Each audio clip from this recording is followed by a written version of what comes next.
Ngày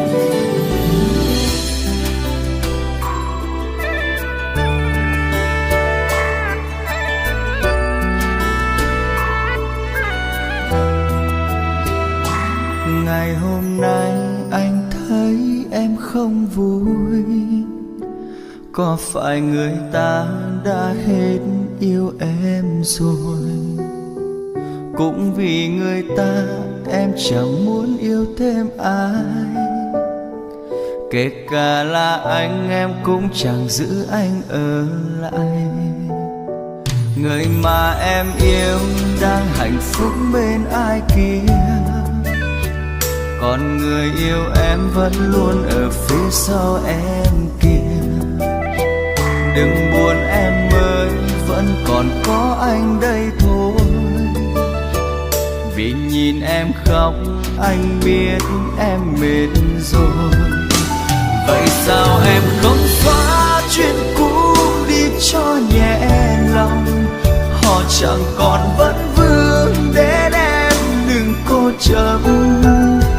Thôi dừng lại đi em ơi, dừng lại đi.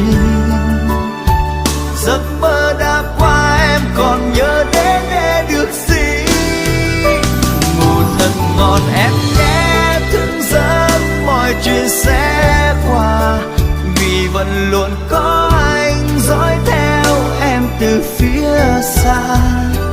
Chỉ cần em muốn anh sẽ luôn ở bên. Một lần yêu thôi, yêu đến hết cuộc đời.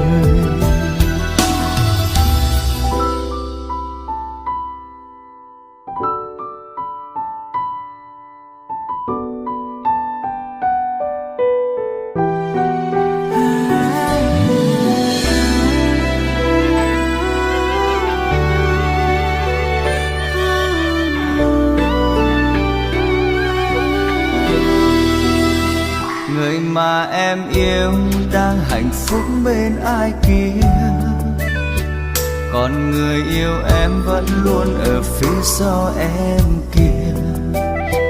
Đừng buồn em ơi, vẫn còn có anh đây thôi. Vì nhìn em khóc anh biết em mệt rồi. Vậy sao em không xóa chuyện cũ đi cho nhẹ lòng? Họ chẳng còn vẫn vương đến em đừng cố chấp. Thôi dừng lại đi em ơi, dừng lại đi. Giấc mơ đã qua em còn nhớ đến để được gì? Ngủ thật ngon em nhé, thức giấc mọi chuyện sẽ qua. Vì vẫn luôn có anh dõi theo em từ phía xa.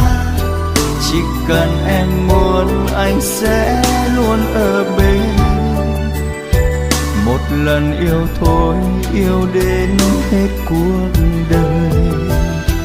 Sao em không xóa chuyện cũ đi cho nhẹ lòng? Họ chẳng còn vẫn vương đến em đừng cố chấp. Thôi dừng lại đi em ơi, dừng lại đi. Giấc mơ đã qua em còn nhớ đến để được gì? Ngủ thật ngon em nhé, thức giấc mọi chuyện sẽ qua. Vì vẫn luôn có anh dõi theo em từ phía xa. Chỉ cần em muốn anh sẽ luôn ở bên. Một lần yêu thôi, yêu đến hết cuộc đời. Chỉ cần em muốn anh sẽ luôn ở bên. Một lần yêu thôi, yêu đến hết cuộc đời.